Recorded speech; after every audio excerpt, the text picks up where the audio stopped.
Chandauli, news state. UP में mission शक्ति के तहत बेटियों को जागरूक करने का अभियान जारी है। सहारनपुर में अभियान के तहत 22 बेटियों को एक दिन का अवसर बनाया गया।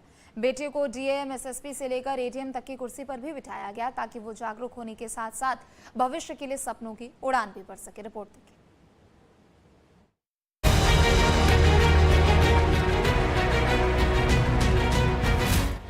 पहली तस्वीर में एक दिन की एसएसपी तनु है तो दूसरी तस्वीर में एक दिन की एडीएम खुशी चौहान।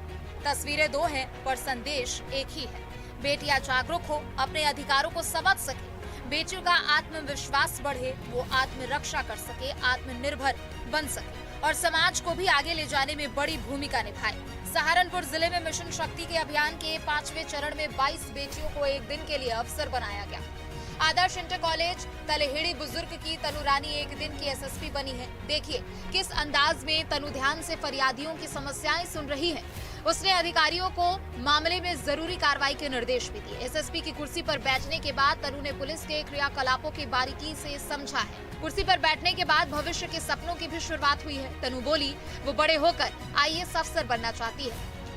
मैं अपने एसएसपी सर को थैंक्स बोलना चाहूँगी कि उन्होंने मुझे एक दिन के लिए अपने इस जिले में कार्य करने के लिए इस काबिल समझा कि मैं उसको अच्छे से मेंटेन कर सकूँ।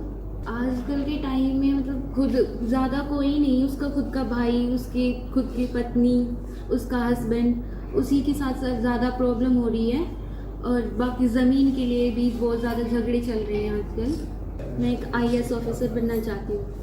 पहले कभी आपने सोचा था कि आपको एक दिन का एसएसपी भी बनाया जाए? नहीं, मुझे कभी उम्मीद नहीं थी कि मैं आज इस पोस्ट पे भी आ सकती हूँ।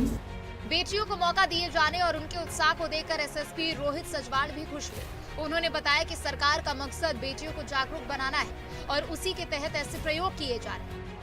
इसका जो उद्देश्य है वो ये जागरूकता फैलाना है कि जो महिलाएं हैं वो किसी से कम नहीं है और वो किसी भी मुकाम को हासिल कर सकती है, किसी भी पद को प्राप्त कर सकती है और जिससे कि समाज में एक नई सोच की शुरुआत उसमें हो सकती है। और इसीलिए ये मिशन शक्ति अभियान के अंतर्गत महिलाओं के लिए प्रेरणा बने, यही इसका उद्देश्य है। और इस तरह के अन्य जो कार्यक्रम है अन्य जगह भी चल रहे हैं और ये पूरे कार्यक्रम अगले महीनों तक लगातार ही चलते रहेंगे।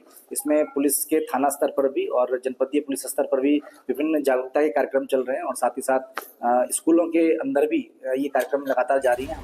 अब इस दूसरी तस्वीर को देखिए। यहाँ एडीएम की कुर्सी पर बैठी हैं दिलाराम सैनी इंटर कॉलेज की छात्रा खुशी चौहान। एक दिन का एडीएम बनाए जाने के बाद खुशी चौहान की खुशी का ठिकाना नहीं है। समय से दफ्तर पहुंची, फरियादियों की समस्या सुनी और फिर पूरे दफ्तर का मुआयना भी किया। एक दिन की एडीएम रिकॉर्ड रूम में भी पहुंची और वहां के बारे में भी जानकारी हासिल की। खुशी ने भी इच्छा जताई है कि वो आगे चलकर आईएएस अफसर बनना चाहती है। मेरा नाम खुशी चौहान है। मैंने दीनाराम सैनी इंटर कॉलेज रामपुर से इंटर कॉलेज में 94% मार्क्स प्राप्त किए थे। काफ़ी अच्छा लग रहा है। मैंने यहाँ बहुत सारे विभागों में जाकर देखा, काफ़ी अच्छी सुविधा है, व्यवस्था है। आगे क्या लक्ष्य है, क्या बनना चाहते हैं? आईएएस। एडीएम रजनीश कुमार ने एक दिन के अफसर के उत्साह की तारीफ की है।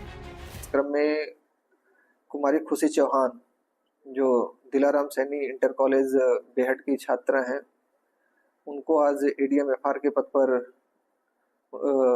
पदभार ग्रहण करने के लिए आज उनके द्वारा पदभार ग्रहण किया गया है, जिसके क्रम में लगभग 10 बजे आज वो पदभार ग्रहण कर लिए हैं। तदुपरांत एडीएम एफआर से रिलेटेड जितने भी पटल है उस पर निरीक्षण करके उनके कार्यों की जानकारी उनके द्वारा प्राप्त की जा रही है। इसका उद्देश्य महिला, आप जानते हैं कि महिला सशक्तिकरण है, मिशन शक्ति का अभियान चल ही रहा है, तो ज़्यादा से ज़्यादा महिलाओं को सशक्त करने के उद्देश्य से ये कार्य हो रहा है। सहारनपुर जिले में 22 अक्टूबर को अलग अलग स्कूल कॉलेज की 22 बेटियों को एक दिन का अवसर बनाया गया। एक दिन की अधिकारी बन बेटियां भी उत्साहित नजर आई। इसके तहत सरस्वती सदन इंटर कॉलेज सब्दलपुर की Yashvi Kush DM, SD inter college Nakur की अंकिता सीडीओ, किसान मजदूर इंटर कॉलेज शाहजहां की सिमरन एडीएम प्रशासन बनी। जाहिर तौर पर मिशन शक्ति के तहत एक दिन के लिए ही सही अफसर की कुर्सी पर बैठकर बेटियां जागरूक होने के साथ ही बेहतर भविष्य के सपने भी देख रही हैं। Team news state. तो वहीं नोएडा में शिक्षा विभाग ने एक बड़ी कार्रवाई करते हुए सोरखा गांव के कन्या गुरुकुल को बंद करने का आदेश जारी किया है।